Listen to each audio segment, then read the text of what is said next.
안녕하십니까. 바로 보는 TV 옥무주맨 성유미입니다. 지난주 연합뉴스TV에서는 세계 각국의 2020년 새해 맞이 소식과 정부가 신년 특별 사면을 단행했다는 소식 등을 신속하게 보도해드렸는데요. 오늘 연합뉴스TV를 말한다 시간에서는 뉴스메이커, 오후 6시 뉴스, 뉴스 리뷰 등을 중심으로 이정훈 시청자 평가원이 모니터한 내용을 전해드리겠습니다.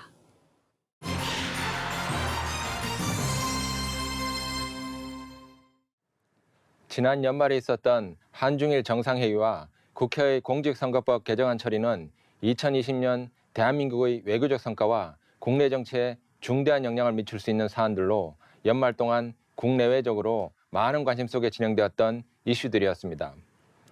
연합뉴스TV는 중국에서 열린 한중일 정상회의의 진행 상황과 논의된 이슈를 각 정상들의 발언 등을 중심으로 보도하면서 상황을 전망하거나 영향을 예상했습니다. 지난 12월 23일 뉴스메이커에서는 중국 청두에 있는 취재기자를 연결해 문재인 대통령과 시진핑 중국 국가주석이 55분 동안 이루어진 정상회담에 이어 오찬까지 130분간 함께했다고 보도했습니다. 문 대통령은 긴장이 고조되는 최근 한반도 상황은 한중 양국만이 아니라 북한에게도 결코 이롭지 않다고 강조했고, 시진핑 주석도 북미가 대화의 모든 텀을 이어나가게 하는데 힘을 모아야 한다며 한반도 평화에 일관된 지지를 보냈다고 전했습니다. 사드 문제와 한한령에 관해 청와대는 이번 시 주석과의 만남에서 한한령에 대한 직접적인 언급은 없었다고 밝혔지만 앞으로 문화와 체육, 교육, 스포츠 등 다양한 분야에서 교류협력을 강화하자는 논의들이 오갔다고 전했습니다. 시진핑 주석도 한국은 줄곧 긴밀하게 협력을 해온 친구이자 파트너라고 언급한 점을 보도했습니다. 지난 12월 24일 뉴스리뷰에서는 15개월 만에 한국과 일본의 정상이 만났다고 보도하면서 양국 정상들은 조속한 양국관계 정상화의 필요성을 강조했다고 전했습니다. 한일 정상은 45분간 수출 규제와 징용공 판결 등 다양한 현안을 논의했고, 한일 양국은 서로에게 중요한 이웃이라고 밝혔다고 전했습니다. 이번 정상회담에서 양국 간 현안이 단번에 해결되진 않았지만 솔직한 대화를 하자고 뜻을 모았고, 일단 양국 정상이 만난 것 자체가 의미가 있었다는 평가입니다. 같은 날 뉴스리뷰에서는 이번 한일 정상회담은 한일 관계 회복의 단초를 마련했지만 양국 입장차가 한 걸음에 좁혀지지 않았다고 지적했습니다. 문재인 대통령은 일본의 무역 보복의 전면 철회를 원한다는 점을 분명히 했는데, 아베 총리는 1965년 한일 청구권 협정의 중요성을 강조하면서 징용공 판결에 대해 한국 정부가 해결책을 마련할 것을 촉구하고 압류된 자국 기업의 현금화를 자제해달라는 요청도 했다고 전했습니다. 한반도 정세에 대해서 문재인 대통령은 북미 대화 재개를 통한 비핵화와 평화의 진전에 대한 노력을 강조한 반면, 아베 총리는 북한의 탄도미사일 발사가 안보리 결의 위반이고 지역의 안전 보장에 심각한 위협이라고 지적하는 등 양국의 입장차를 비교했습니다. 지난 12월 25일 뉴스 18에서는 미국 언론 등 외신 등은 한중일 정상회의에서 북미 대화 재개를 위한 외교적 노력을 지속하기로 한 데 주목하면서 한일 정상회담에 대해서도 관계 개선 의지를 보였다고 평가했다고 전했습니다. AFP 통신은 중국은 호전적인 북한에 대처하는 방식의 단결을 촉구했고, 북한의 대륙간 탄도미사일 발사는 북한 위기를 줄였다는 트럼프 대통령의 주장을 무너뜨릴 것이라고 우려했다고 인용 보도했습니다. 로이터 통신은 한중일 3국 정상이 북미 대화 촉진에 협력하기로 했다는 문재인 대통령의 발언을 소개하면서 북한 제재 완화를 제안한 중국에 한국과 일본이 동참할지 불확실할 것으로 전망했다고 전했습니다. 외신들은 한일 정상회담에도 불구하고 양국의 근본적인 문제는 해결되지 않았다고 평가했다고 전했습니다. 로이터 통신은 아베 총리가 양자회담에서 논쟁을 해결하는 조치를 요청했지만 문제가 여전히 남아있다고 분석했고, AP통신은 강제징용 노동자 문제에 대한 돌파구를 양국이 찾지 못했다고 지적했으며, 블룸버그는 통제불능으로 가지 않겠다는 신호를 보낸 것으로 평가했다고 전했습니다. 지난 12월 26일 출발 640에서는 시진핑 중국 국가주석의 방한이 확정적이라고 청와대가 밝혔다고 보도했습니다. 시 주석이 방한한다면 사드 배치로 촉발된 한한령이 해제될 것으로 기대되는데 실제 시 주석은 한중 정상회담 당시 문 대통령의 문화관광 교류 촉진 제안에 긍정적인 반응을 보인 것으로 확인됐다고 보도했습니다. 2022년을 한중 문화관광 교류의 해로 지정하고 내년부터 인적 문화적 교류를 촉진하자는 제안에 시 주석은 문화관광 교류 행사를 하겠다고 답한 것으로 전했습니다. 중국 리커창 총리도 내년 한중일 정상회의 때 방한 가능성이 높은 것으로 알려졌는데 리 총리는 중국에서 설립된 한국 기업이 중국 기업과 동등한 대우를 받을 수 있다며 우리나라의 적극적인 투자를 희망했다고 전했습니다. 연합뉴스TV는 지난 연말 중국에서 개최된 한중일 정상회의를 보도하면서 한중일의 관점만이 아니라 외신 등 다른 관점들을 제시하는 등 나름 흥미로운 보도를 시도하였습니다. 이번 정상회담의 성격상 전반적으로 국내 언론의 관심도 상대적으로 차분했다고 할 수 있습니다. 하지만 최근 몇 년 동안 한중일 세 국가 사이 심각한 쟁점들이 발생했고 현재까지도 진행되고 있다는 점에서 매우 중요한 외교적, 정치적, 경제적 의미를 가지는 회담이었다고 할 수 있습니다. 그런 점에서 연합뉴스TV의 보도가 외교 행사와 정상들의 외교적 수사를 중심으로 이루어진 점은 다소 아쉽다고 할 수 있습니다. 일반적으로 외교적 논의들은 즉각적 성과가 없더라도 그 진행 과정 속에서 추후 유의미한 경과를 만들어낼 수 있는 토대를 형성한다고 할 수 있는데 언론은 이러한 측면을 중요하게 다루지 않는 경향이 있습니다. 그러한 가치에 대한 이해를 도울 수 있는 보도 내용이 포함되었다면 일반 국민들도 외교적 논의의 가치에 대해 보다 성숙하게 이해할 수 있을 것입니다. 언론은 복합적인 쟁점을 포함한 외교적 이슈에 대해 일반 시민들이 보다 풍부하고 심층적인 이해를 할 수 있도록 도와줄 수 있는 보도를 제공하는 것이 필요합니다. 지난주 연합뉴스TV는 국회에서 처리된 공직선거법의 개정 내용과 선거법 처리 과정에서 불거진 여야의 갈등을 중심으로 보도하였습니다. 지난 12월 27일 뉴스리뷰에서는 연동형 비례대표제 도입을 골자라는 공직선거법 개정안이 국회 본회의에서 처리됐다고 보도했습니다. 21대 총선 지역구와 비례대표 의석수는 기존의 253대 47로 동일하지만 비례대표 47석을 나누는 방식이 변화가 생기는 것으로 설명했습니다. 비례대표 47석 중 30석에는 연동률 50%가 적용되게 되는데 정당별 의석수에서 지역구 당선자 수를 제외한 의석의 절반을 비례대표로 배정하는 방식으로 총선 결과에 따라 최대 30석만 연동률을 적용하고 나머지 17석은 정당 득표율에 따라 지금처럼 단순 배분하게 된다고 설명했습니다. 선거에 참여할 수 있는 나이는 만 19세에서 만 18세로 낮아지고 낙선한 후보를 비례대표로 올려 당선 기회를 주는 석패율제, 애초 선거법 개정안 원안에 담겼던 권역별 비례대표 후보 명부제는 도입하지 않기로 했다고 전했습니다. 같은 날 뉴스투나잇에서는 한국당을 제외한 여야가 합의해 상정한 공직선거법 개정안이 국회를 통과했다고 보도했습니다. 선거법 개정안은 한국당의 거센 저항 속에 국회 본회의를 통과했는데 이에 대해 한국당 심재철 원내대표는 명백한 불법으로 원천 무효라며 헌법재판소에 권한쟁의 심판 청구와 헌법 소원을 내겠다고 밝혔다고 전했습니다. 문희상 의장은 고위공직자범죄수사처 설치 법안이 지난 4월 신속처리 안건으로 지정된 지 8개월 만에 본회의에 상정했습니다.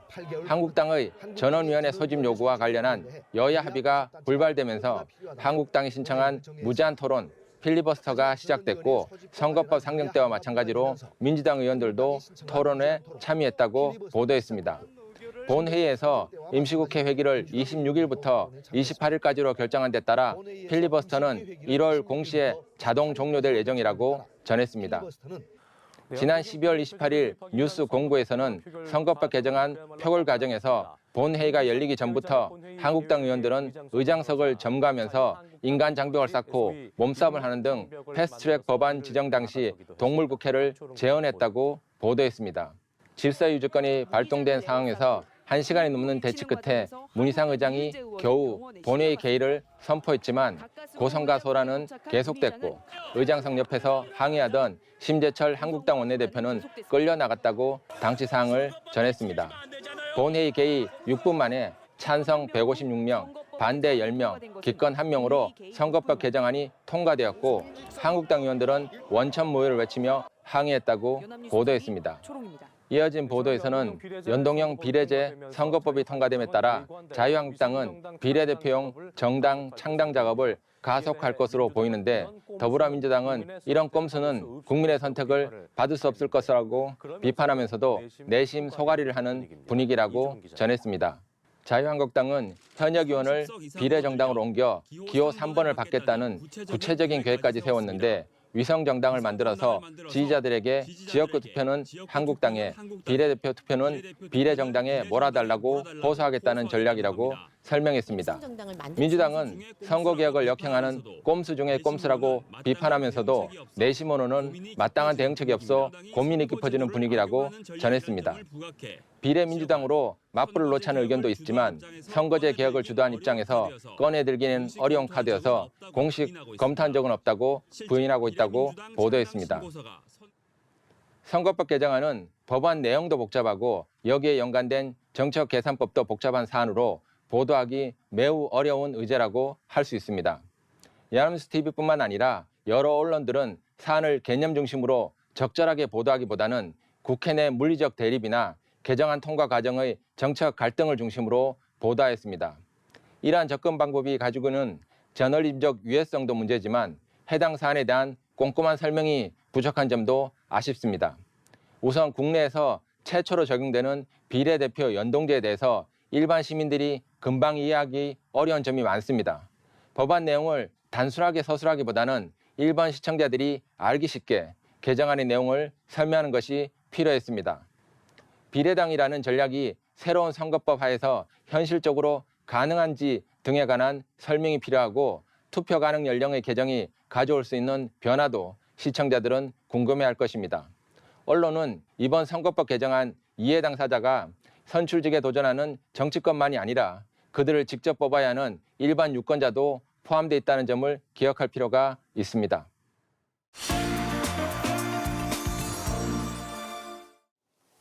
이번 순서는 주말에 방영되는 제작 프로그램을 대학생의 시선으로 분석하고 평가한 내용을 들어보는 캠퍼스 TV 리포트 시간입니다. 이번 주는 동아방송예술대 방송보도 제작과의 이은정 학생 나와 있습니다. 안녕하세요. 안녕하세요. 자, 지난주에는 어떤 프로그램 모니터하셨나요? 네, 저는 12월 28일에 방송된 트렌드 지금 여기를 모니터했습니다. 이번 방송에서는 숨겨진 가치, 지하 동굴의 재발견에 대해 다뤘습니다. 그럼 자세한 모니터 내용 지금부터 전해드리겠습니다.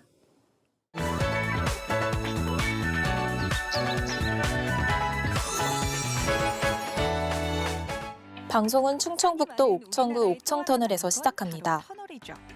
산이 많은 우리나라에는 터널도 많아서 도로의 터널이 약 2,000개나 된다는데요. 그중에서 옥천터널은 600m 길이로 산과 산 사이 골짜기를 뚫어 만들었다고 합니다. 골짜기를 뚫어 만든 옥천터널. 현재는 폐쇄 중이라고 하는데요. 그런데 이곳에서 또 한 번 기적이 일어났다고 하니 무슨 일인지 궁금해졌습니다. 일어나고 있다는데요. 바로 이 터널 안에서 식물을 재배하고 있다고 합니다. 터널에서 식물을 재배한다고요? 벌레와 먼지 등의 유입을 차단하는 시설을 지나 들어가 본 내부는 놀라웠습니다. 차단 시설이 눈에 띄는데요. 터널 안을 가득 채우고 있던 산호 폐기물 대신 눈부신 화원이 눈에 들어왔는데요. 붉은 빛에 눈부신 화원이 반겨주는데요. 광합성에 필요한 블루와 레드 파장을 쓰다 보니 사람들 눈에 붉은 빛으로 비칠 수 있다고 합니다. 파장만 저희가 쓰다 보니까 LED가 채소의 광합성을 시켜주는 역할을 한다고 하는데요. 채소의 광합성을 태양을 대신하려다 보니 눈이 부실 정도로 많은 LED 전구가 필요할 수밖에 없다고 합니다. 뿐만 아니라 2층 화단과 엘리베이터까지 갖추고 있었는데요. 엘리베이터까지 갖췄는데요. 공간을 활용하기에도 좋을 뿐 아니라 흐르는 물에 식물을 재배하는 방막 방식에도 안성맞춤이라고 합니다.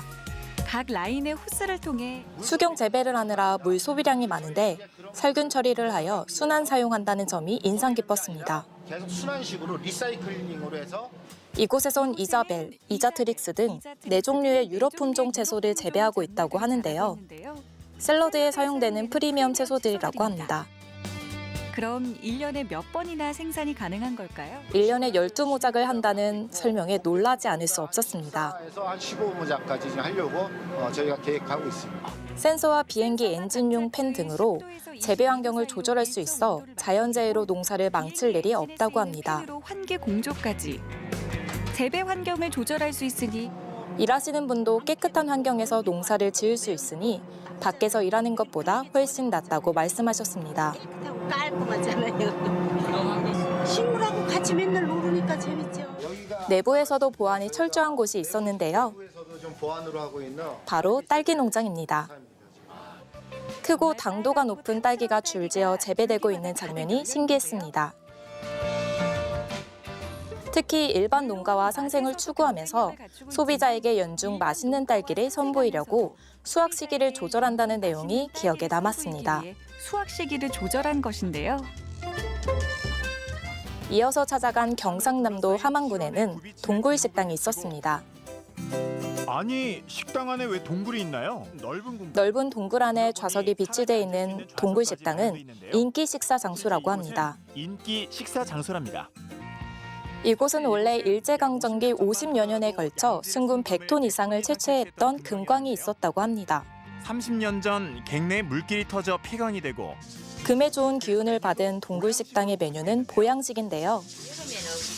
여름엔 백숙을 하고 겨울엔 염소고기를 판매한다고 합니다. 지방은 적고 단백질과 칼슘, 맛도 챙기고 분위기도 챙기고 건강까지 한 번에 잡는 일석삼조의 매력을 가지고 있어 저도 꼭 한번 가고 싶다는 생각이 들었습니다. 삼아 운치 있는 동굴 시민분들의 인터뷰를 통해 동굴 식당의 분위기를 느낄 수 있었습니다. 평상시에 느낄 수 없는 분위기와 동굴이라는 특수성을 가지고 있어 굉장히 새롭다고 합니다. 사장님은 좋은 곳, 시원한 곳에서 즐기고 갈 수 있도록 더 좋은 환경을 만들고 모든 사람들이 즐길 수 있도록 운영을 하고 싶다고 합니다. 모든 사람들이 다 즐길 수 있게. 다음으로는 서울 지하철역이 나옵니다. 때문에 서울의 대표 교통수단인데요. 무더위와 한파 방지, 편의시설까지 구비하여 다목적으로 이용되고 있는 지하철에 또 하나의 신세계가 있다고 해서 궁금해졌습니다. 받고 있습니다. 지하에 정원이 있다는 건데요. 재화가 있다는 게 너무 좋아요. 바로 종강역 태양의 정원이었습니다. 정원이라고 명칭이 되어 있는 곳이고요. 최초로 지하에 정원을 조성했다고 하는데요. 2019년 12월에 개장을 해서 나무 37종, 2천여 그루를 보유하고 있다고 합니다. 치즈를 뿜어내며 힐링을 선물하고 있는데요. 지하에서 어떻게 식물들이 자라는지 궁금했는데요. 이 정도의 햇빛을 받는다고. 지상에 있는 태양빛을 지하로 끌어들여 식물을 성장시킨다고 합니다. 식물을 성장시키는 겁니다. 지상에 있는 8개의 직광 장치를 통해 태양빛을 압축한다고 합니다.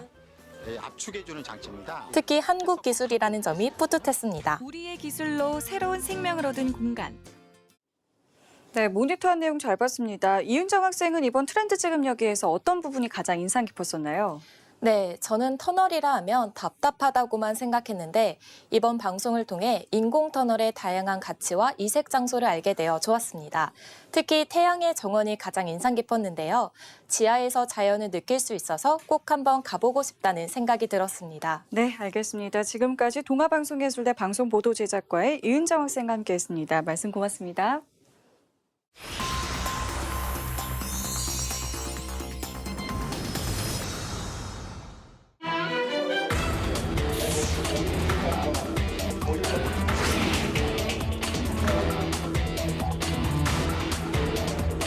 찬성 159인, 반대 14인, 기권 3인으로서 고위공직자 범죄수사처 설치 및 운영에 관한 법률안에 대한 수정안은 가결되었음을 선포합니다.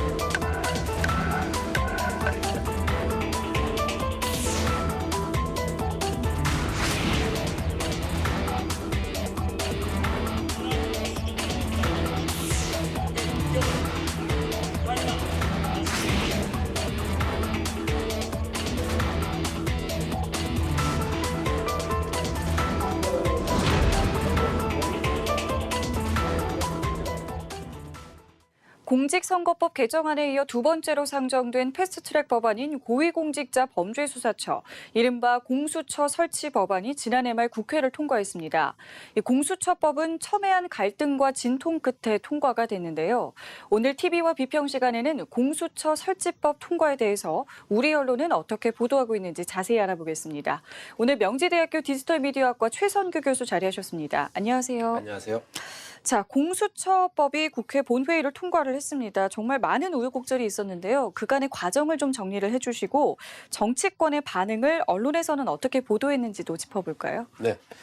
지난 1996년 국회와 시민사회의 요구로 처음 수면 위로 떠오른 고위공직자 범죄수사처 공수처가 23년 만에 설치되게 되었습니다. 자유한국당의 반발 속에 더불어민주당, 바른미래당 당권파, 정의당, 평화당, 대한신당에서 마련한 공수처 설치 및 운영에 관한 법률안 수정안이 지난 12월 30일 국회 본회의를 통과했습니다. 김대중 노무현 정부에서도 도입을 추진하다가 무산된 공수처는 문재인 대통령의 대선 1호 공약으로 내세웠습니다. 국회에서는 공수처 설치를 여당인 민주당이 선거제 개편과 한데 묶어서 신속 처리 안건에 올리기로 하면서 급물살을 탔습니다. 청와대는 공수처 설치법안이 국회 본회의를 통과한 데 대해 환영의 뜻을 밝히면서 권력에 대한 견제와 균형을 완수하겠다는 방침을 밝혔습니다. 더불어민주당은 검찰 개혁과 공정하고 정의로운 국가를 향한 역사적 진전의 순간이라고 평했습니다. 정의당, 민주평화당, 대한신당도 환영 논평을 내었습니다. 자유한국당은 대한민국의 민주주의를 파괴하고 암흑시대를 시작하는 공수처라는 사악한 문이 결국 열리고 말았다면서 민주주의의 시계는 멈춰버렸고 기어이 거꾸로 움직이기 시작했다고 논평했습니다.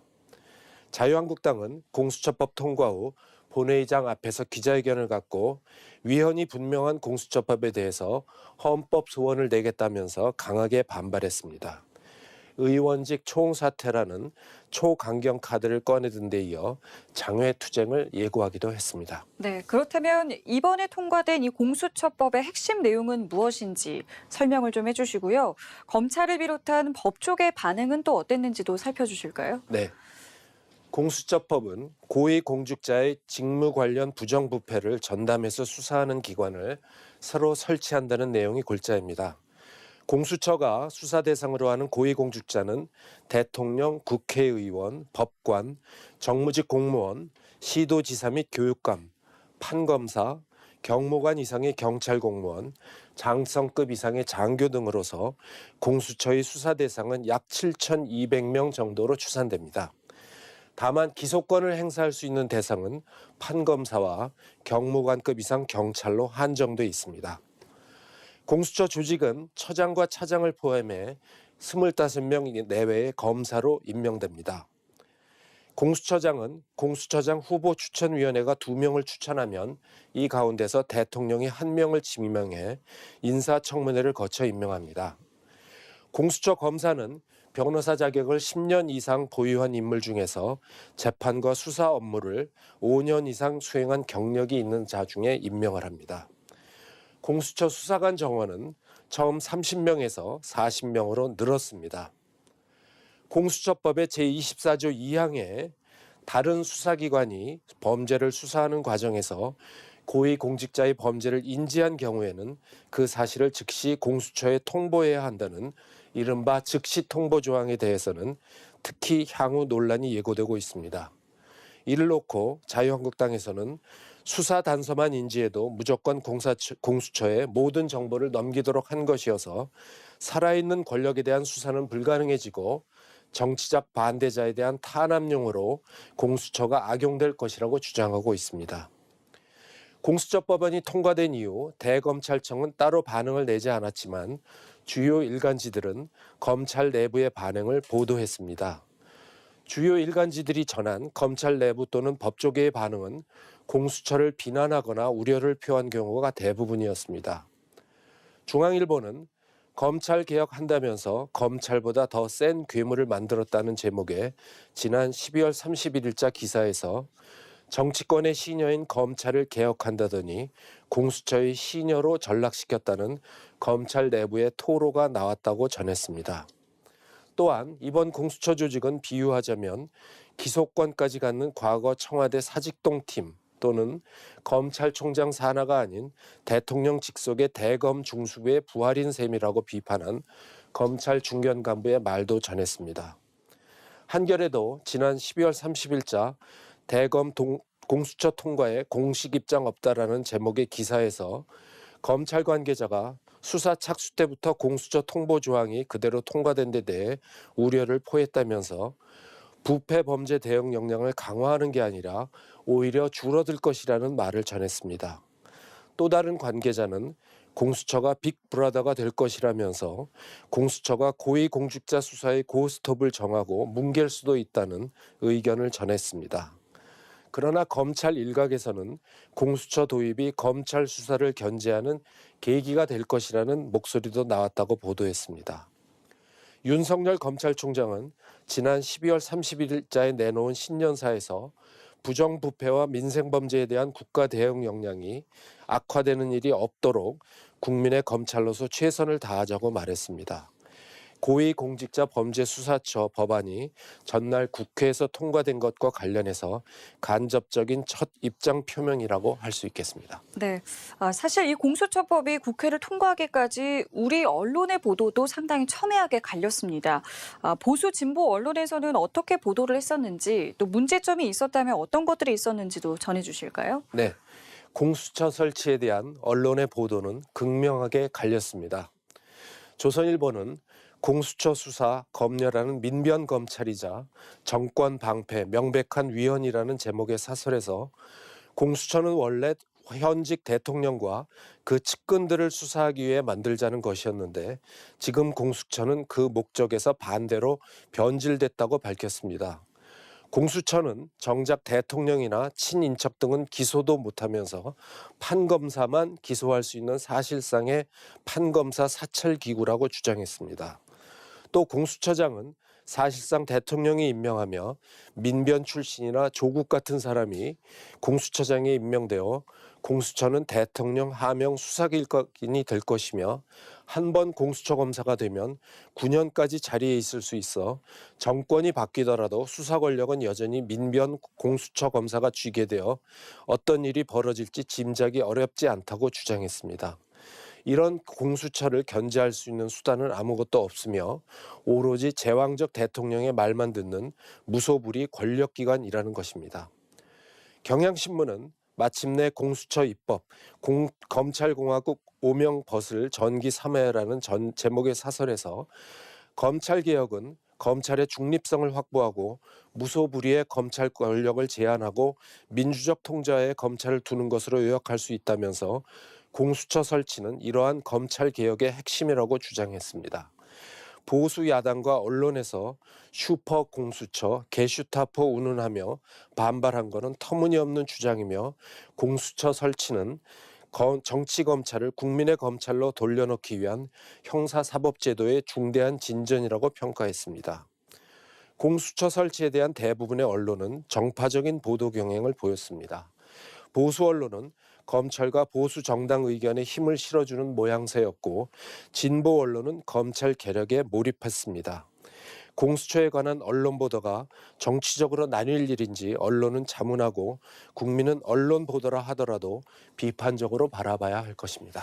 네, 자 끝으로 이러한 국회의 모습을 바라보는 민심에 대해서 우리 언론은 잘 보도하고 있는지 또 정치의 발전과 국회 선진화를 위한 우리 언론의 역할은 무엇인지 전해주실까요? 네, 문재인 대통령은 지난 12월 30일에 있었던 2019년 마지막 청와대 수석보좌관 회의에서 현재 20대 국회가 역대 최저의 법안 처리율로 식물국회라는 오명을 얻더니 동물국회를 막기 위해 도입된 국회 선진화법까지 무력화되는 볼썽사나운 모습이 재현되고 있다며 국회에 대한 비판 여론에 불을 지폈습니다. 언론은 패스트트랙으로 지정된 법안을 통과시키는 과정에서 쪼개기 국회, 필리버스터, 법안 상정 과정에서의 몸싸움 등 국회에서의 편법, 볼성 사나운 광경 등은 많이 보도했지만 국회의원들이 왜 그렇게 싸우고 있는지 법안의 쟁점이 무엇인지에 대해서는 많이 보도하지 않았습니다. 이러한 보도는 국민의 정치 혐오를 불러일으켜 국민의 정치 참여를 저해합니다. 국민이 정치에 참여해 정치인을 감시하지 않으면 정치인은 부패하게 됩니다. 정치인들이 싸울 때는 이유와 배경이 있습니다. 언론은 그걸 일목요연하게 나눠서 설명하고 각 쟁점에 대해 정당의 입장을 알기 쉽게 설명해주는 보도를 통해 국민이 정확하게 판단할 수 있게 해야 할 것입니다. 네, 알겠습니다. 지금까지 최선규 명지대학교 디지털 미디어학과 교수와 함께했습니다. 오늘 말씀 고맙습니다. 감사합니다. 옴부즈맨 제작진은 시청자 여러분의 다양하고 소중한 의견을 기다립니다. 방송을 보고 느낀 소감을 연합뉴스TV 홈페이지 시청자 게시판이나 SNS로 보내주시기 바랍니다. 저희는 다음 주에 다시 찾아뵙겠습니다. 시청자 여러분 고맙습니다.